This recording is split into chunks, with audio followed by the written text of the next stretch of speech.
പണ്ട് പണ്ടൊരിടത്ത് ഒരു കാക്കയുണ്ടായിരുന്നു. അവൻ വളരെ ബുദ്ധിമാനായിരുന്നു. കാക്കയ്ക്ക് ചുറ്റിക്കറങ്ങി നടക്കുന്നത് വളരെ ഇഷ്ടമായിരുന്നു. അങ്ങനെ ഒരു ദിവസം അവൻ ചുറ്റിക്കറങ്ങി ഒരു ഗ്രാമത്തിലെത്തി.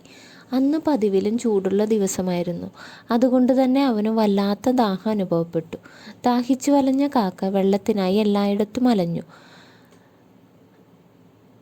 ഒരിടത്തും കാക്കയ്ക്ക് വെള്ളം കണ്ടെത്താനായില്ല. അവന് നല്ല ക്ഷീണവും അനുഭവപ്പെട്ടു. ഒടുവിൽ ഒരു വീടിൻ്റെ മുറ്റത്ത് ഒരു കുടം ഇരിക്കുന്നത് കണ്ടു. കുടം കണ്ട കാക്ക മനസ്സിൽ കരുതി, ദാഹിച്ചിട്ട് വയ്യ, എന്തായാലും ആ കുടത്തിനകത്ത് നിറയെ വെള്ളം കാണും. വീട്ടിലുള്ളവർ കാണുന്നതിന് മുമ്പ് തനിക്ക് ആവശ്യമായ വെള്ളം അതിൽ നിന്ന് കുടിക്കാം. അങ്ങനെ കാക്ക പറന്നു വെള്ളം കുടിക്കുന്നതിനായി കുടത്തിനരികിലെത്തി. എന്നാൽ തൻ്റെ കൂർത്ത ചുണ്ടുകൊണ്ട് കുടിക്കാൻ പറ്റുന്നതിലും താഴെ മാത്രമേ ആ കുടത്തിൽ വെള്ളമുണ്ടായിരുന്നുള്ളൂ. അവൻ ഒരു നിമിഷം ആലോചിച്ചു. വെള്ളം അന്വേഷിച്ച് ഇപ്പോൾ തന്നെ ഒരുപാട് അലഞ്ഞു, ഇനി എന്തു ചെയ്യും? പെട്ടെന്ന് അവനൊരു ബുദ്ധി തോന്നി. അവൻ ഒരു കല്ലെടുത്ത് ആ കുടത്തിലേക്ക് ഇട്ടു. കല്ല് കുടത്തിൽ വീണതും കുടത്തിലെ വെള്ളം കുറച്ചു പൊന്തി വന്നു.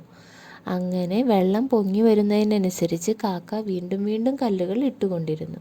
ഒടുവിൽ കുടത്തിൽ വെള്ളം അവന് കുടിക്കാൻ പാകത്തിൽ നിറഞ്ഞു വന്നു. ബുദ്ധിമാനായ ആ കാക്ക അവന് ആവശ്യമുള്ള വെള്ളം മുഴുവൻ കുടിച്ചു. വെള്ളം കുടിച്ച് ദാഹം തീർത്ത കാക്ക സന്തോഷത്തോടെ പറന്നുപോയി.